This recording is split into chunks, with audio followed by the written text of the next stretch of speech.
Mendhar, BRO Mendhar, transport union जिंदाबाद, transport union जिंदाबाद। हम क्या चाहते हैं, हम क्या चाहते हैं, BRO मेंढर, BRO मेंढर, हम क्या चाहते हैं, इंसाफ के आगे सीधी रोड, सीधी रोड, हम क्या चाहते हैं, हम क्या चाहते हैं, BRO Mendhar, BRO Mendhar, BRO Mendhar, BRO Mendhar, transport union जिंदाबाद, ट्रांसपोर्ट यूनियन जिंदाबाद। मिट्टी के ढेर लगाना, मिट्टी के ढेर लगाना, हम क्या चाहते हैं, इंसाफ के आगे ग्रीफ महकमा, ग्रीफ महकमा, ग्रीफ महकमा, ग्रीफ महकमा, BRO मेंढर, BRO मेंढर, हम क्या चाहते हैं, इंसाफ के आगे सीधी रोड, सीधी रोड, हम क्या चाहते हैं, हम क्या चाहते हैं, BRO Mendhar, BRO Mendhar, BRO Mendhar, BRO Mendhar, transport union जिंदाबाद, ट्रांसपोर्ट यूनियन जिंदाबाद। मिट्टी के ढेर लगाना, मिट्टी के ढेर लगाना, हम क्या चाहते हैं, इंसाफ के आगे ग्रीफ महकमा, ग्रीफ महकमा, ग्रीफ महकमा, ग्रीफ महकमा। भाई साहब ने बोला कि यहाँ पे बहुत दिक्कतें हैं। पहले तो मैं ये कहना चाहूँगा कि कोई भी कॉन्स्टिट्यूंसी है उसके लिए हाईवे रोड होती है। हाईवे रोड तो दूर की बात है, आप रोड की विड्थ देखें, और जो छोटी सी रोड है उसको भी रिपेयर नहीं किया जा रहा। ऐसा क्या गुनाह कर दिया इन लोगों ने। हम ये डिमांड करना चाहते हैं ऊपर एडमिनिस्ट्रेशन से कि इसको सीरियसली टेकअप करें और इसको जल्दी से जल्दी बनाने चाहिए और मिट्टी के ढेर लगाने बंद करें। खुदा बातों से एक अपील करना चाहता हूं कि हमें जो 8:30 आदमी खाली हमारे यहाँ पर मेंढर एसोचो मंजूर कोहली साहब आए, उसके अलावा से कोई यहाँ पर सीनियर जो है ऑफिसर हैं उनमें से नहीं आया। लेकिन एक चीज़ मैं बताऊं आपको कि आपके थ्रू में ये मैसेज देना चाहता हूं कि जो पुलिस एडमिनिस्ट्रेशन है वो कब तक आपकी जो है बैग मजबूत रखेगी, ये आपकी कमजोरी कब तक, पुलिस डिपार्टमेंट कब तक आपकी कमजोरियां जो हैं वो दबा के रखेंगी, और आपको इस मुसीबत का सामना जो है ये एक ना एक दिन करना पड़ेगा, और आपको एक ना एक दिन इसका जवाब देना पड़ेगा, और जवाब लेके रहेंगे इंशाल्लाह। ये आपसे इस स्टैंड से हम तवक्को रखते हैं और पूरी इस आवाम से तवक्को रखते हैं, आपसे ये हिसाब लेंगे। और इसके बाद हबीबुल्लाह खान साहब, मैं कल परसों यहाँ गया हुआ था, फाते खाने के लिए ऊपर गया हुआ था कोटा में।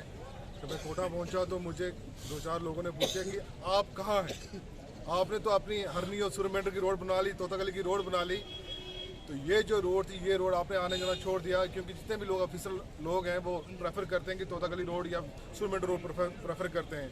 जब कोई बड़ा अफसर आता है या एक्स चीफ मिनिस्टर आता है या कोई भी आता है लीडर, वो प्रेफर करता है। क्योंकि ये मेन रोड थी, जब पुराने लोग हमारे होते थे, जब हमारे बुजुर्ग होते थे, वो इसी रोड से आते जाते थे। आज ये हार्ड लाइन है मेंढर की, और हार्ड लाइन ऐसे हुए कि ये एक तहसील से गुजरती है जहाँ जिसकी 17 पंचायतें हैं, फिर सब डिवीज़न से गुजरती है, मेंढर टाउन से गुजरती है, फिर मनकोट में जाके गुजरती है। मनकोट का एक तहसील है, एक बालाकोट की तहसील है, और 2 तहसीलों को टच करती है, और कम से कम 22,000 लोगों को टच करती है। और मुझे ये अफसोस होता है कि एक एक्स डीसी ने, जो यहाँ से डीसी चले गए राहुल यादव साहब ने, एक प्रोजेक्ट बनाया था, DPR बनाया था PMGY में। हमने उनको कोशिश की थी कि हमने उनको अपनी तंगी बताई थी कि ये हमारा ये मसला है, इसको हल करें। जब उनसे बात की तो उन्होंने कहा कि जो बॉर्डर रोड ऑर्गेनाइजेशन है इसने हाथ खड़ा कर दिए हैं कि हमारे पास पैसे फंड्स नहीं है, हम कैसे इसको रिपेयर करें, हमारे पास पैसे नहीं है, हमारे पास हम ये रोड नहीं कर सकते हैं। इवन डिफेंस रोड होने के बावजूद उन्होंने हैंड्स अप कर दिया था। तब उन्होंने ये 3 प्रोजेक्ट बनवाए थे जो PMGY के साथ, और PMGY ने टेकअप किया, दिल्ली के साथ टेकअप किया, सब प्रोजेक्ट को ऑनलाइन करवाया, सब कुछ कराया। उसके बाद भी ये BRO ने आप सरेंडर नहीं किया रोड को। कहने का मतलब ये ना खुद करते ना दूसरे को करने देते हैं। अब इतनी बड़ा डिफेंस रोड है ये, यहाँ पे कितनी आबादी से यहाँ पे यूनिट्स हैं यहाँ पे आर्मी के। मुझे इतना अफसोस होता है, यहाँ से सेंट्रल लाइन है, ये हाईवे को कनेक्ट करती है जम्मू हाईवे को। सुबह कितनी गाड़ियाँ इनकी ट्रांसपोर्ट्स की जाती होंगी, जम्मू की तरफ जाती हैं, बसें जाती हैं, और जहाँ आपको 15 मिनट लगने चाहिए वहाँ आपको 2-2 घंटे लगते हैं। जब मरीज की बात आई थी, जब मरीज जब यहाँ से जाता है जम्मू में, तो उसका दम रास्ते में दम तोड़ता है। इवन हमारी बहनें जो प्रेग्नेंट लेडीज़ होती हैं, माएँ जो, उनका क्या हालत होती होगी। कहने का मतलब कि अब ये लोग जब नौजवान लोग के इन्होंने गाड़ियाँ रखी हुई हैं, अपनी लोन पे गाड़ियाँ ली हुई हैं, अच्छा उनका बैंक का खर्चा है। अब मुझे बताइए, अपना पेट पालेंगे, गाड़ी को ठीक करवाएंगे, रोडों को ठीक करवाएंगे, स्ट्राइकिंग करेंगे। इधर से गवर्नमेंट कहती है हमने इतना पैसा फंडिंग किया हुआ है कि पैसों में बौछार है यूटी के बाद। अगर यूटी में पैसा इतना बौछार की हुई तो ये रोडें क्यों नहीं बना रहे हैं? आपको कोई बड़ी चीज़ डिमांड नहीं करते। आपको रजौरी पुंछ वाले क्या डिमांड करते हैं? डेवलपमेंट डिमांड करते हैं। और डेवलपमेंट में ये रोड सबसे मेन पार्ट है। अगर ये रोड बन जाएगी आपकी, तो किसको नुकसान होगा? किसी को नुकसान है। इसमें एडमिनिस्ट्रेशन को भी फायदा है, एसडीएम साहब को भी फायदा है, एसडीएम साहब को फायदा है, उसमें गवर्नमेंट को भी फायदा है, पुलिस डिपार्टमेंट को भी फायदा है, सबको फायदा है। और पुलिस सब जानते हैं, एडमिनिस्ट्रेशन भी जानती है कि इस चीज़ को बनाना चाहिए, तो गलत चीज़ नहीं है। हमारा कहने का मतलब है, अपने डीसी साहब को कहना चाहते हैं, डीसी हमारे अथॉरिटी, कि वो इसको टेकअप करें, सीरियसली टेकअप करें। अगर कोई 13-15 करोड़ रुपए ये कह रहे हैं कि इतने पैसे आए हैं, उस पर लगा रहे हैं, बीआरओ लगा रही है, तो गवर्नमेंट पे लगना चाहिए पैसा। अगर उनसे नहीं होता है तो पीएमजीवाई को दे दें, ताकि लॉ एंड ऑर्डर जो मसला है, लोगों की तंगी तकलीफें हैं, बॉर्डर के लोगों की तंगी तकलीफें खत्म होनी चाहिए। एलजी साहब को भी टेकअप करना चाहिए, डीकॉम साहब को टेकअप करें, ताकि जल्दी जल्दी ये रोड बन जाए। अगर नहीं बनती तो पीएमजीवाई को सेंटर कर दें। ये कहना इन लोगों का है कि ताकि इन लोगों की तंगी हमारी तंगी है। अगर हम लोगों की बात ही रखेंगे तो कौन रखेगा? बॉर्डर के लोगों की बात ही रखेंगे, मनकोट के लोगों की बात रखेंगे, हमारे लोग जो चाहते हैं तो कौन रखेगा? कहने का मतलब इन ट्रांसपोर्ट यूनिट्स की जो कॉल दी गई थी, इनको इन कॉल पे इनको सोचें और देखें, ताकि इन लोगों का काम बने। एसडीएम साहब हैं, हमारे डीएसपी साहब हैं, ये लिखी ऊपर लेटर शॉर्ट करें, भाई इन लोगों का ये जेन्युइन डिमांड है, कोई गैर कानूनी डिमांड नहीं है।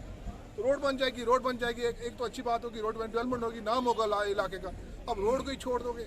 एलजी साहब से, डीसी साहब से, डीकॉम साहब से जल्दी टेकअप करें और सीरियसली इशू को लें, ताकि लोगों को डेवलपमेंट का फायदा हो। आज हमारी ये जो टैक्सी एसोसिएशन की जो ये कॉल थी, ये थी सिर्फ रोड के ऊपर और डेवलपमेंट के ऊपर।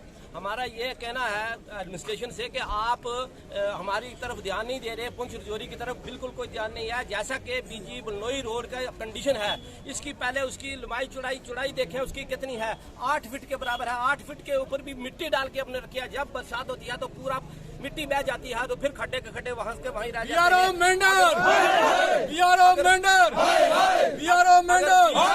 ट्रांसपोर्ट यूनियन 18-20 करोड़ रुपया अगर आया है तो वो उसको यूटिलाइज क्यों नहीं कर रहे हैं? ब्लैक टॉपिंग क्यों नहीं हो रही है?